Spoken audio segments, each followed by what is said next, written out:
Can you find anyone? Hello, is this thing on? Like, is there anyone out there? It's tougher than ever to find good help. And if you hang out with small business owners, it is a downright hiring emergency. And that's what we're going to talk about today on the HR Huddle, presented by Insperity. Now, this show is designed to get small business owners important information they need about HR and offer a resource to get your questions answered from HR professionals. I'm Pat Miller, the Idea Coach and the host of the Idea Collective for Small Business Owners. On today's show, we have Jill Andrejat and Brianna Burgart, field service experts from Insperity, to be brilliant and help us with our hiring emergency.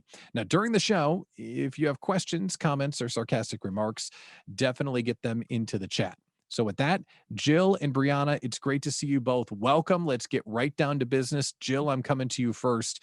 Okay. Let's talk about the big picture. Why is it so hard to find employees right now?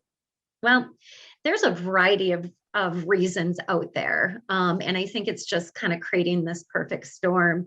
So recently, the New York Times had an article saying that some of the reasons could be because it's too soon after the vaccinations.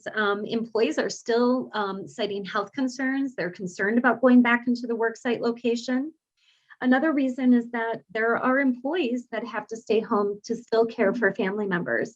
So we've seen a dramatic decrease of women leaving the workforce during this pandemic because of the childcare issues, other family care issues. Also, individuals have taken this time, this pandemic, this kind of slowdown time, to really reflect on their values and what they want out of life. And they're changing focus, and they're looking at different careers, and they're looking at different companies that is a match for what their maybe new values are or their refined values are. Another reason given is through Expert HR. They did a survey back in January, and out of the companies that they surveyed, half of those companies stated that they planned on increasing their workforce to ramp up after the pandemic when restrictions loosened up. Last but not least, of course, are the jobless benefits, right? So I hear that often from clients that I work for. It's the jobless benefits, it's the jobless benefits. But I think that's just one piece of kind of these other reasons. And I think that is an important topic to bring up, because you're right. Around the water cooler or at the happy hour, small business owners are looking at each other and saying, well, it's those enhanced benefits. That's why we can't find anybody. And the information that you're sharing is that it's bigger than that. The other thing that you hear, and this is something that I've seen online, someone says, hey, I'm looking for someone. And immediately people clap back and say something like, well, you're not paying enough. If you paid more, you could find people. Is there any truth to that? Or is that just another thing that people say that might not be the reason why we can't find employees? Yeah. So, anytime that you have, a need for talent, and there's a limited amount of talent out there, not just today, but there's been other times in different industries where this has happened. But the simple answer, of course, is always like, let's throw money, let's pay employees more or candidates more money. And, we've seen that with some of the national companies right now, who, when you look at unskilled workers, they're paying $15 or more an hour. And even those with in-demand skills are generating a higher salary as well. So it's a quick fix, and it may help you to get some recruits in the interim, but it's a reaction, not a strategy. So it's maybe a piece to the strategy, but you want to look kind of in the long haul. You want to not only recruit, but recruit good talent and to keep that talent for a long period of time. I love that perspective, that it's strategy, not a tactic. I like that. And I like that longer view. But Brianna, I'm going to come to you, because while strategies are great and we want to have a 12-month plan, someone's got to show up and mow the grass or make the donuts. We need people right now. So should we be lowering our standards or hiring different people than we normally would? Well, that's two separate questions. I wouldn't say start lowering standards. because you want your hires to be sustainable, and you want them to stay. You don't want to have this crisis occur again in 6 months, 12 months, 3 years. But hiring different people than you're used to hiring, absolutely. So I would say, twofold. The answer here is twofold. One, rather than thinking lowering my standards or just hiring a warm body that's walking past, right? Think about your culture, hire with your culture in mind. Our CEO at Insperity, Paul Sarvati, has a book, Take Care of Your People. And in that book, he likens it to really recruiting for a sports team. So thinking football, right? So you could have a team that really focuses on passing. You have a team that focuses on speed, agility, strength. And that team kind of has its tactic for winning. So business is the same. So you want to hire with that tactic for winning, that tactic for success in mind. So that really goes to your culture. So you want to make sure you're hiring with your culture in mind. If you don't know if you have a culture, the answer is you do. Every business has a culture, whether it's by default or by design. And it's a really good idea to get ahead of that. If you don't know what the culture is at your business, survey your employees, talk to your leaders, talk to your frontline manager or frontline managers, frontline employees, see what they're thinking, see what the culture really is. And if it's not great, it's something you can work on. So I would think about that in, like I said, in two aspects. One is really hiring with your culture in mind. With that comes mission, vision, values. I think without putting an exact number on it, a good number of our clients are working on mission, vision, values right now, revamping those or looking at it for the very first time. Mm-hmm. So if you don't have a mission, what your company is about in place, that's a great place to start. If you don't have your value system set and written and memorized, you put it on a wall, that's fine, but you want your people to live it and know it too.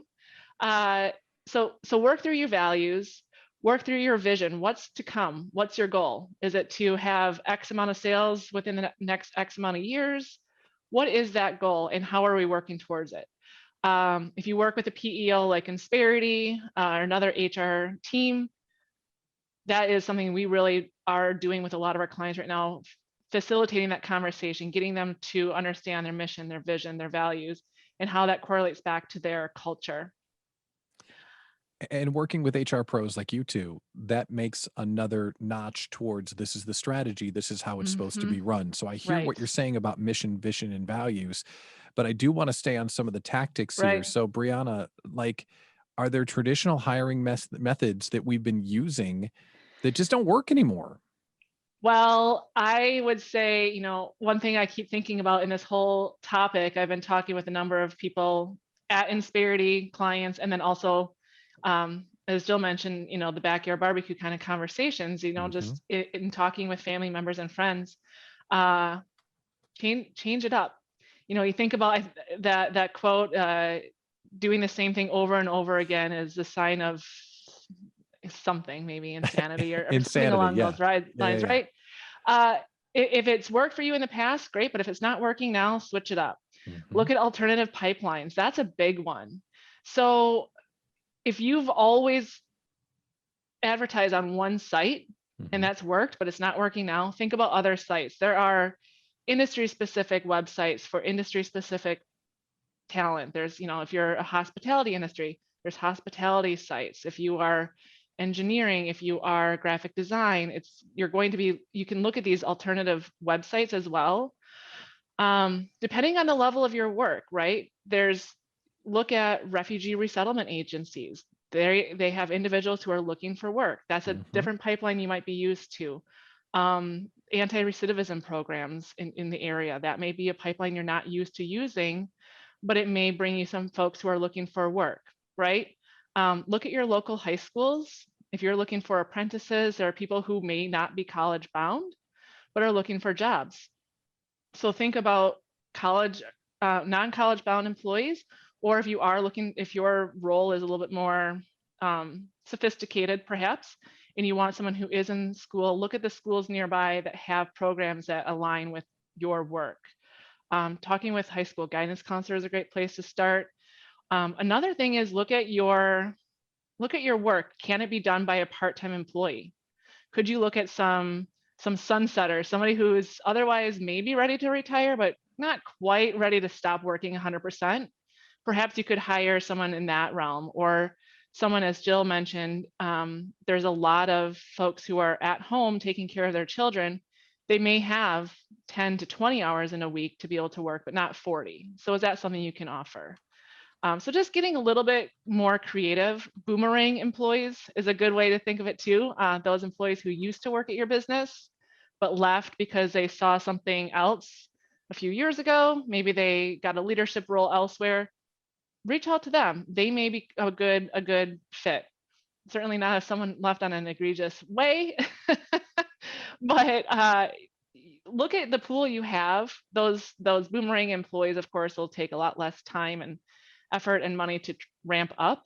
So it might be a good place to look. So I would really say get creative, get creative, get creative. Talk to your HR teams, talk to your PEO, talk to your fellow CEOs and business owners, see what they're doing, and copy and paste. I love this conversation. This is exactly what I wanted out of this talk today, because the list of ideas that you just shared of where we can find people where we may not normally be looking, not only finds people for us, but it increases opportunity, which is a double whammy. So that's amazing. Now, Jill, I want to ask you something that I've seen that maybe this just means that I'm old and I'm not ready for the non-traditional tactics that Brianna was talking about. But how in the world do you do a drive-in job fair? We'll hire you right on the spot. We're seeing people do things like that. And it's like, that sounds really cool, but I can't imagine doing that. Do things like that work? And is that the type of thing that we should be considering right now? Well, it can work. However, you do have to have some of your ducks in a row, right? So Brianna had talked about making sure that you have a strong focus and understanding of your mission, vision, values, and your culture. The other thing I would add to that is making sure that you have a good structure in terms of job descriptions. I know that's a boring topic to talk about, and we don't always want to do that, or we think that we have good job descriptions, but I can't define enough that if that's kind of the strategy that you're going through, actually in any strategy, to be honest with you, that you have a well thought out, well-defined job description. So, again, if you work with a PEO company, if you have an HR department, maybe now is the time to revise them, look at them, create them, make sure that they have components to it that involve not only a summary, but essential job duties, physical requirements.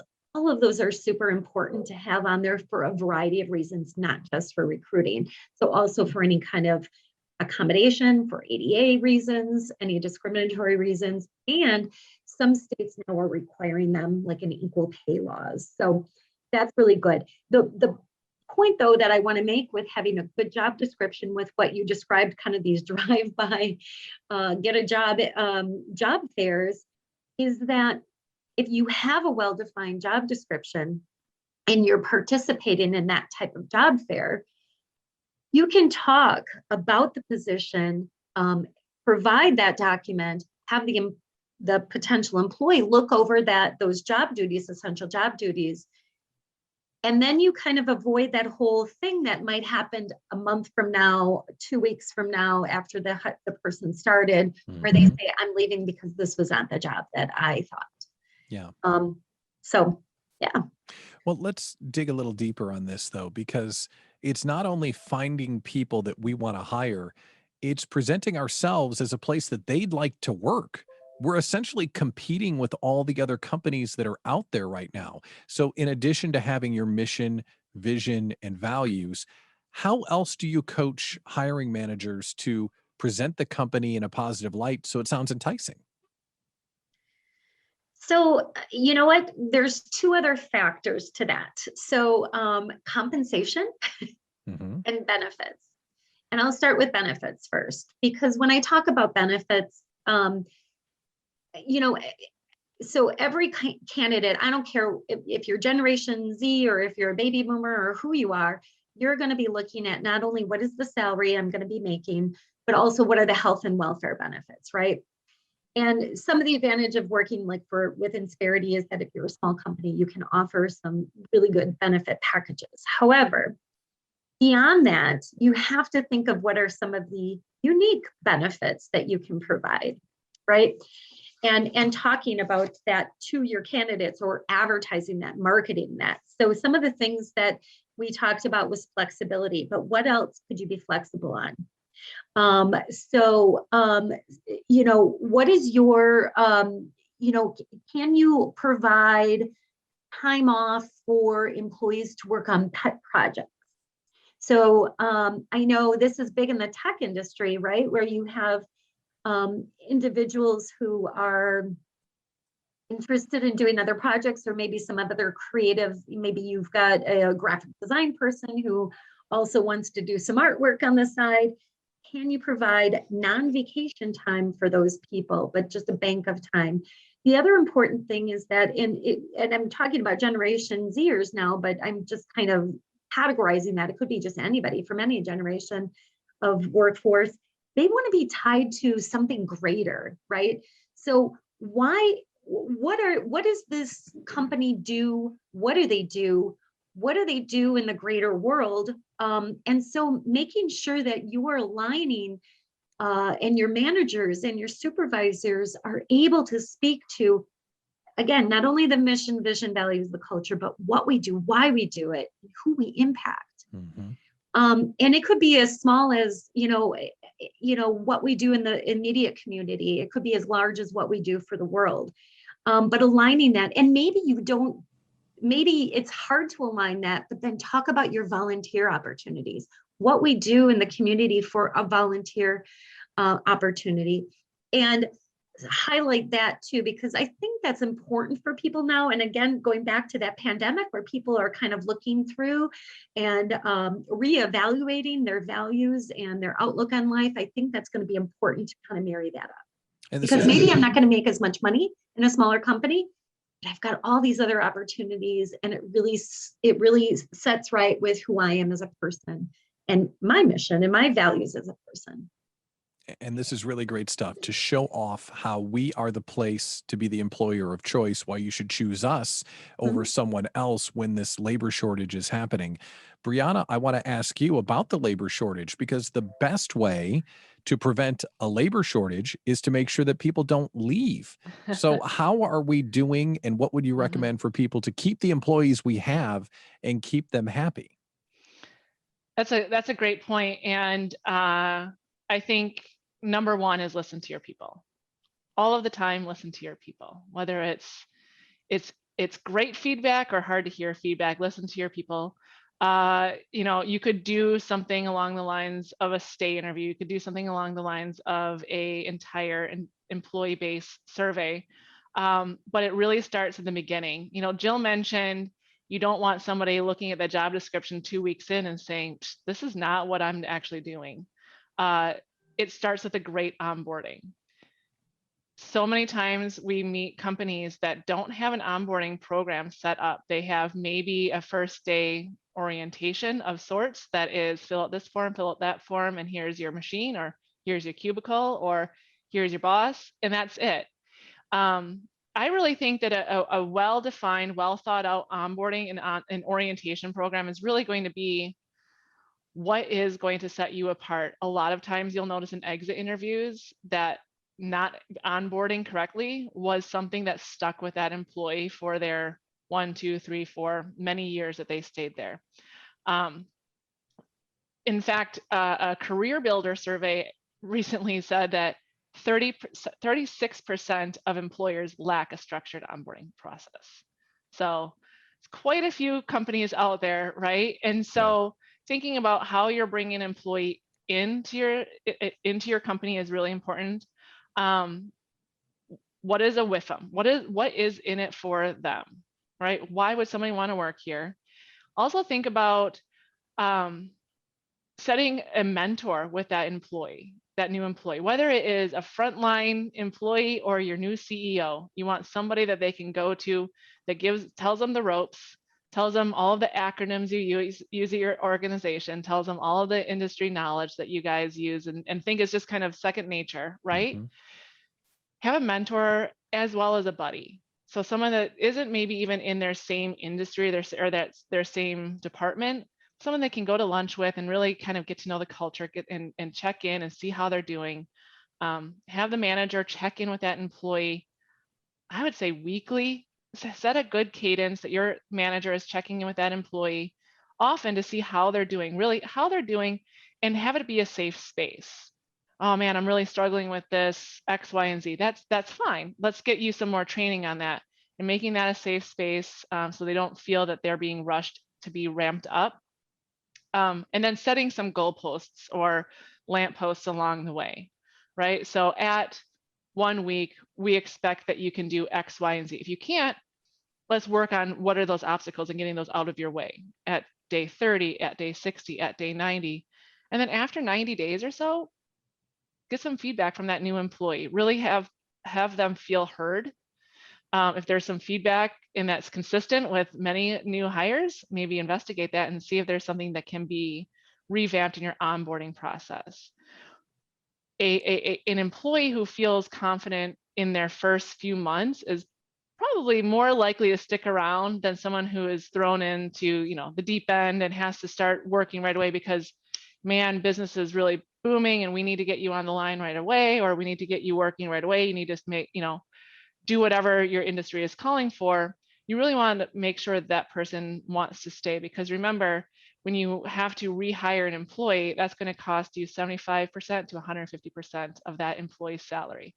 So if you have to rehire that person, it's going to be more expensive than keeping them.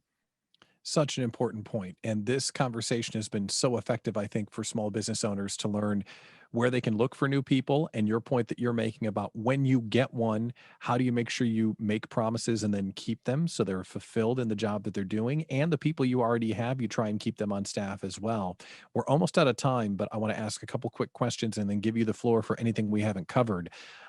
Jill, let's go back to you. Mhm. I have to ask, are new hire bonuses a thing? Is that something we should consider, or is that a bad idea? Yeah, so it's neither bad nor good, right? I think really it is something that you have to consider, or the company has to consider as part of that recruitment strategy. And what positions would that require for, right? So there are many one-time bonuses, there's referral bonuses, there's retention bonuses, there's sign-on bonuses.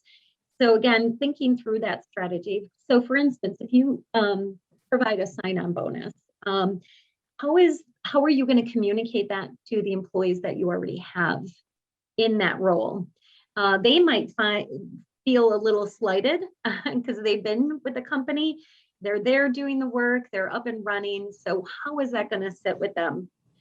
So the other thing you want to look at when providing a bonus is just the time frame for the bonus. So if you are going to provide a referral, a sign-on bonus, something like that, what is the time frame of expectation of that employee to stay there? What are the parameters of that bonus? And if they do leave ahead of time, how are you going to recover that bonus? What is that going to look like? How are you going to be able to not have that money just kind of leave out the door? And then also, once you do decide on whether you're going to do a recruitment, a sign-on, a referral, something like that, what is your communication plan? So make sure that you communicate this to all leaders, to all employees, and then also put that as part of your marketing plan, of course, for your recruitment strategy. It's important to also market it to your internal folks first, because they're also a really great resource for referrals. Mm-hmm. So they know the company culture, they know who's going to fit, is this person a hard worker? Because I take pride in my work here. I don't want somebody just slacking off. And I know, Joe or Sally down the street is a really hard worker, so I'm going to try to get them into my company. So those are kind of all the things you have to look at. And I think we'll probably see more and more hiring bonuses, especially probably for unskilled workers. And when that competition happens. So again, if you can get ahead of that rather than be reactive, think of that again as part of that strategy and how you want to lay that out.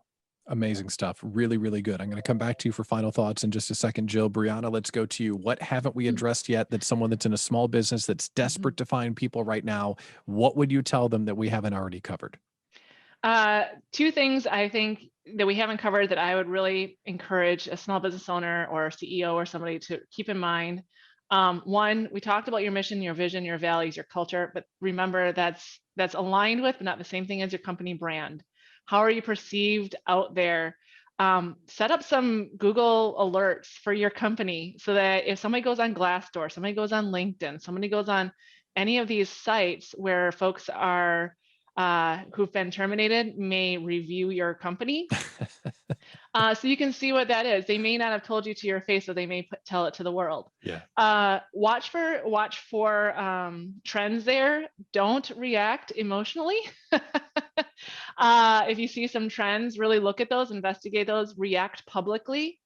What I would say is have one person designated as the person who's going to be responding to some of that maybe negative feedback, and really take into account the other person's feelings. Don't get defensive. Keep it professional, but always be looking to see if there is some truth in what's being said, so you can learn and perhaps even change. And you know what? We're talking about HR departments. One thing that I like to say is bring in your marketing team. They know brand, they know how to make things exciting. So pull on your creative people at work too and have them help you with some of this, right? Mm-hmm.